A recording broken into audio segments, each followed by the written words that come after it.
नमस्ते बच्चों। सावित्रीबाई फुले शिक्षण संस्थान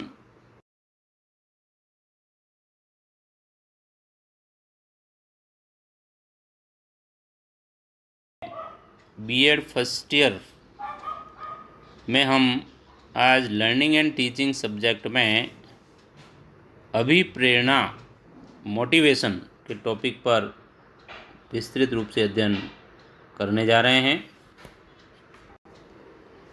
तो बच्चों, अभिप्रेरणा जो कि अंग्रेजी शब्द मोटिवेशन की उत्पत्ति लैटिन भाषा के मोटम धातु से हुई है, जिसका अर्थ है टू मूव और मोशन।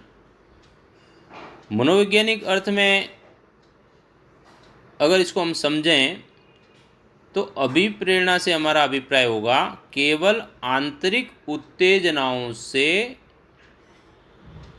इसका अर्थ होता है जिन पर हमारा व्यवहार आधारित होता है। इसमें बाह्य उत्तेजनाओं को कोई महत्व नहीं दिया जाता। यह रुचि को पैदा करने, बनाए रख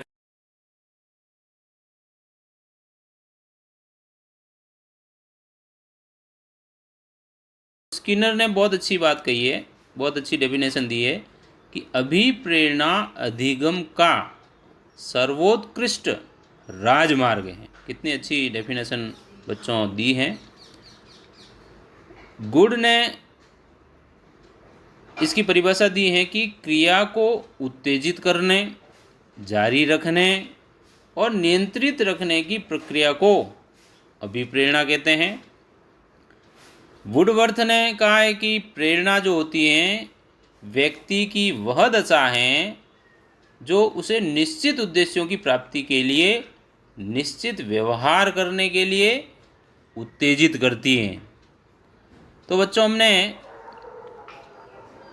जो ये परिभाषाएं देखी है, इसमें जैसे इसमें नोट्स में मैंने दे रखा है, न्यूकॉम की परिभाषा दे रखी है कि प्रेरणा प्राणी की वह अवस्था है जिसमें उसकी शारीरिक शक्ति वातावरण में उपस्थित विभिन्न चीज़ों में से किसी विशेष चीज़ को प्राप्त करने की ओर चयनात्मक ढंग से अग्रसरित होती हैं।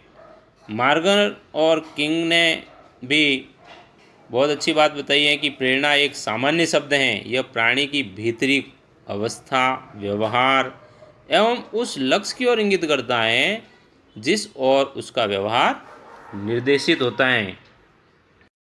तो बच्चों, अब हम अभिप्रेरणा की विशेषताएं देखते हैं। इसमें अभिप्रेरणा व्यक्ति की एक खास अवस्था होती है। व्यक्ति की यह खास अवस्था आंतरिक होती है तो किसी आवश्यकता, कमी या इच्छा से उत्पन्न होती है। इस अवस्था के उत्पन्न होने पर व्यक्ति बेचैनी का अनुभव करता है और इस बेचैनी को दूर करने के लिए व्यक्ति किसी क्रिया की करने की ओर वह अग्रसित होता है। प्रेरणात्मक व्यवहार चयनात्मक स्वरूप का होता है तथा उसका व्यवहार किसी निर्धारित उद्देश्य या लक्ष्य को प्राप्त करने की ओर निर्देशित होता है। व्यक्ति में उत्पन्न प्रेरणात्मक व्यवहार उद्देश्य प्राप्ति तक जारी रहता है। तो बच्चों देखो, जो अभिप्रेरणा होती है उसमें बच्चे में आंतरिक शक्ति उत्पन्न होती है। व्यक्ति अपने उद्देश्य को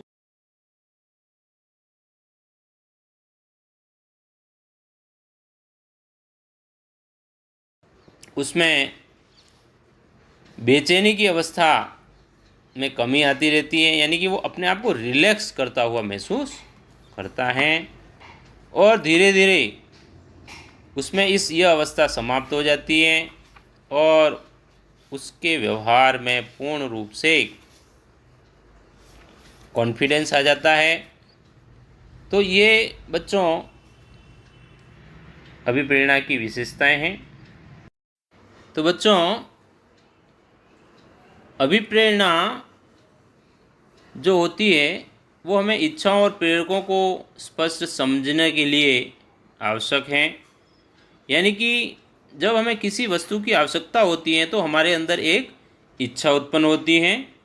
इसके फलस्वरूप हमारे अंदर ऊर्जा उत्पन्न होती है और वह ऊर्जा एक प्रेरक शक्ति के रूप में कार्य करती है और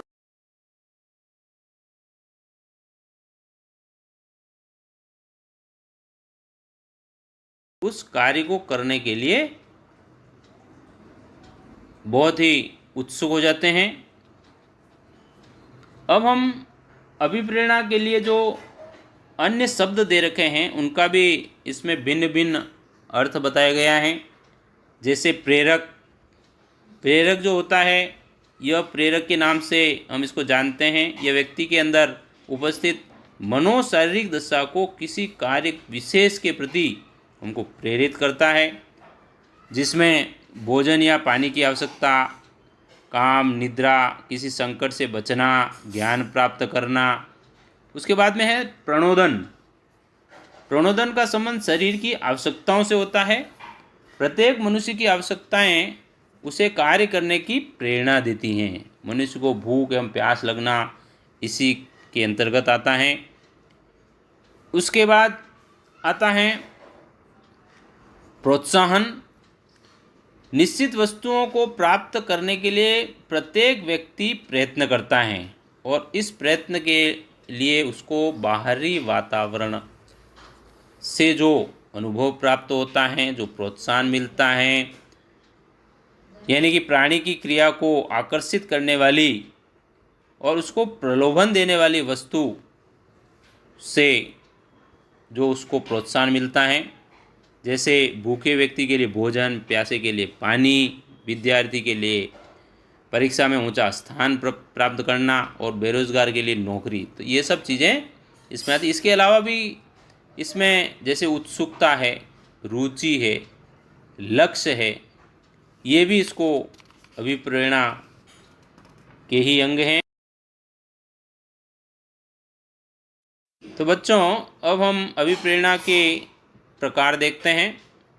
इसमें जन्मजात प्रेरक होते हैं, अर्जित प्रेरक होते हैं।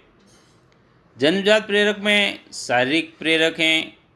शारीरिक प्रेरक में जैसे भूख, प्यास, काम, मातृत्व भाव, ये जो सब होते हैं वो हमारे शारीरिक प्रेरक होते हैं। उसमें अन्य शारीरिक प्रेरक भी होते हैं, जैसे हवा, पीड़ा, ताप, निद्रा, जो हमारे शरीर महसूस करता है और ये सब हमको प्रभावित करते हैं। अर्जित प्रेरक होते हैं, जिसमें एक तो सार्वजनिक अर्जित प्रेरक होते हैं, जैसे सामुदायिकता की भावना है, जिज्ञासा है, उत्सुकता है, आत्म स्थापन है, कलह है। ये भी अभिप्रेरणा को बहुत ही प्रभावित करते हैं। वैयक्तिक प्रेरक में उपलब्धि की प्रेरणा, आकांक्षा स्तर, आदत की व्यवस्था, अभिरुचियाँ, मनोवृत्तियाँ, अचेतन प्रेरक। तो बच्चों, इसका हम ओवरऑल अगर देखें तो अभिप्रेरणा जो होती है उसमें शॉर्ट रूप में देखना चाहें तो आंतरिक अभिप्रेरणाएं और बाह्य अभिप्रेरणाएं। आंतरिक मैंने जैसे बताया कि हमारे अंदर की जो प्रेरणा है वो आंतरिक अभिप्रेरणा है, जिसमें मनोदैहिक अभिप्रेरणा है, सामाजिक अभिप्रेरणा है और व्यक्तिगत अभिप्रेरणाएं होती हैं। बाह्य अभिप्रेरणाएं जिसमें जो प्रोत्साहन से, पदोन्नति से, आर्थिक लाभ से, जिसकी प्राप्ति से व्यक्ति को संतोष प्राप्त होता है, आनंद की अनुभूति प्राप्त होती है, वह सब क्या है? बाह्य, ये इसके अभिप्रेरक हैं। तो बच्चों, हमने बाह्य, अच्छा इसमें एक चीज़ और बता देता हूँ कि बाह्य अभिप्रेरणा है वो इस कई रूपों में भी प्राप्त होती है, जैसे दंड और पुरस्कार से होती है, सहयोग से होती है, लक्ष्य, आदर्श और उद्देश्य के द्वारा होती है। उसके बाद में हम अगर किसी कार्य में भाग लें और उसमें हमको स्वाभाविक सफलता मिले तो हम अभिप्रेरित होते हैं। तो बच्चों, हमने अभिप्रेरणा के प्रकार देखे। तो बच्चों, हमने अभिप्रेरणा को देखा।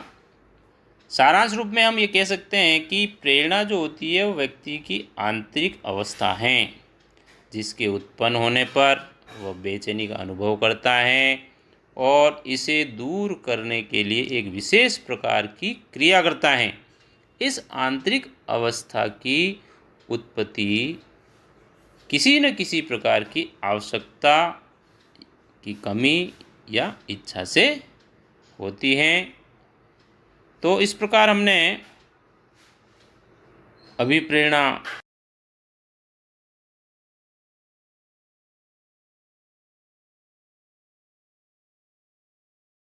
हम नए वीडियो के साथ, नई ऊर्जा के साथ फिर मिलेंगे। धन्यवाद।